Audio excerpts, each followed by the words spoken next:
Welcome back, everyone. Grab your popcorn because today's story is packed with shocking twists, emotional moments, and secrets that change everything. Let's jump right in. I have been watching this show for decades, and nothing stirs up my excitement quite like the whisper of a Cassadine resurgence.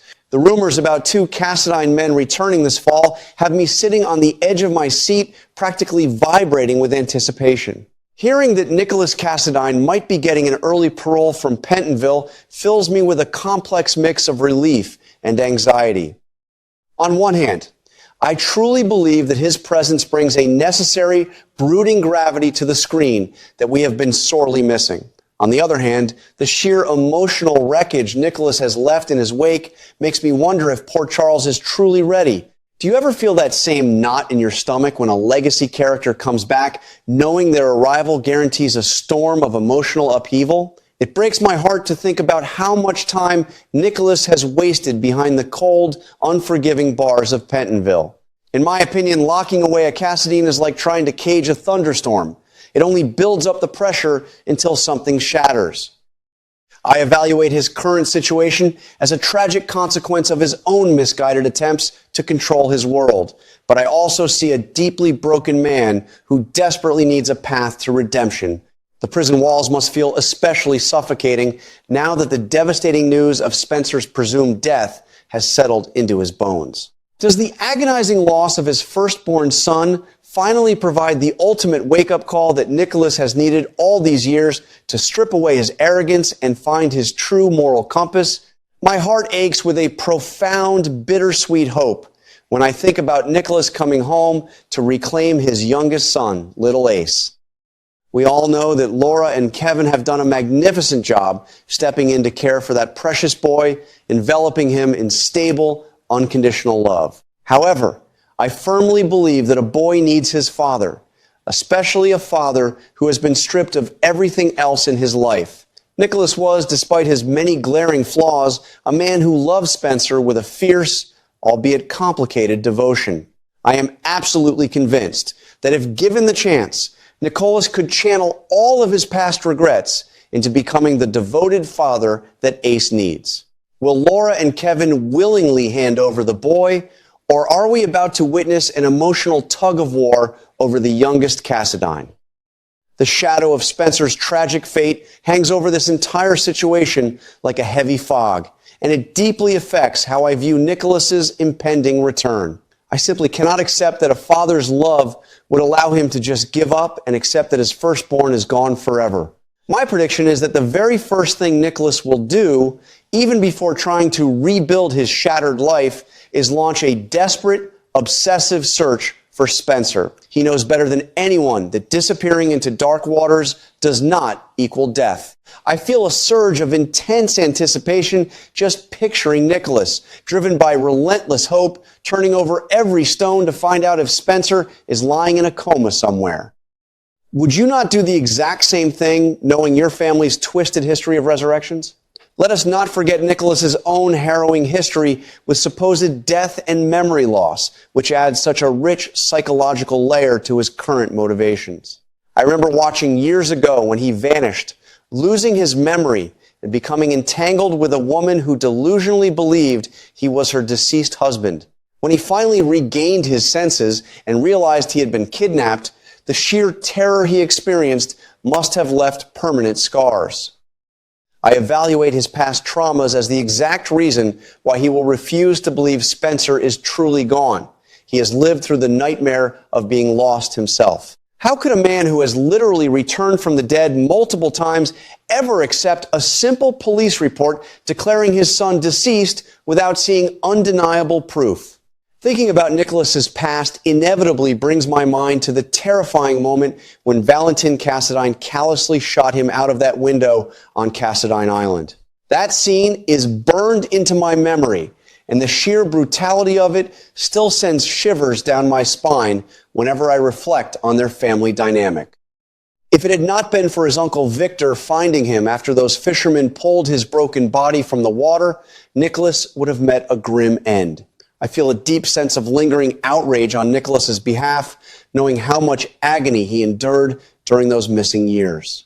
It makes me question how any two men with such a violent history could ever manage to share the same town again. Do you think the scars of that betrayal run too deep to ever truly heal?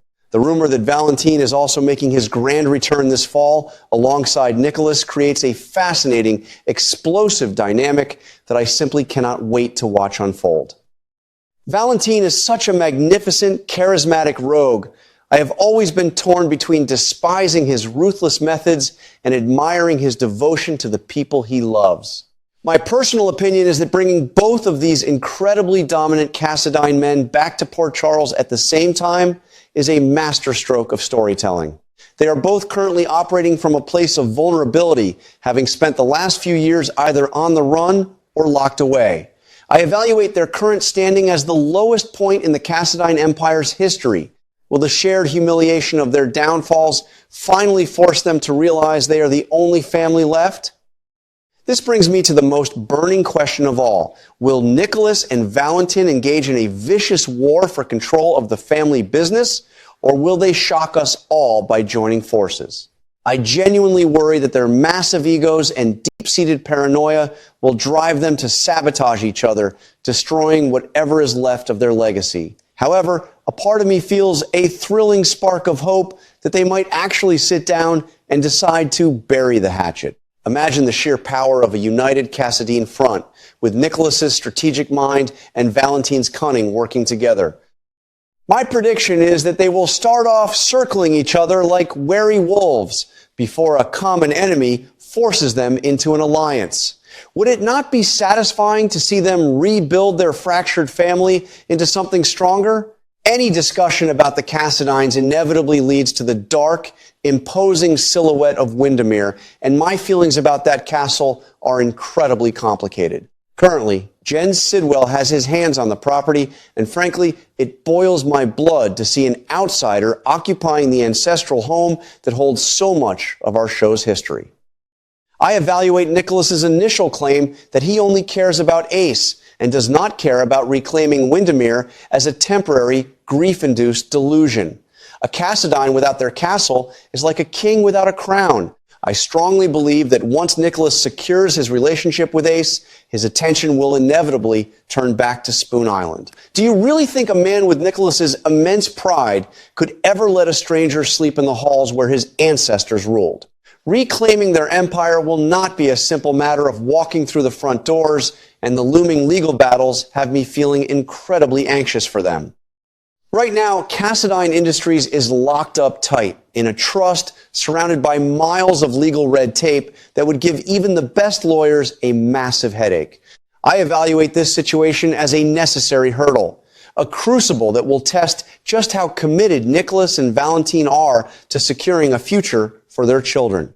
My opinion is that the struggle to untangle the family fortune will be the very thing that forces them to cooperate, pooling their resources to outsmart the system.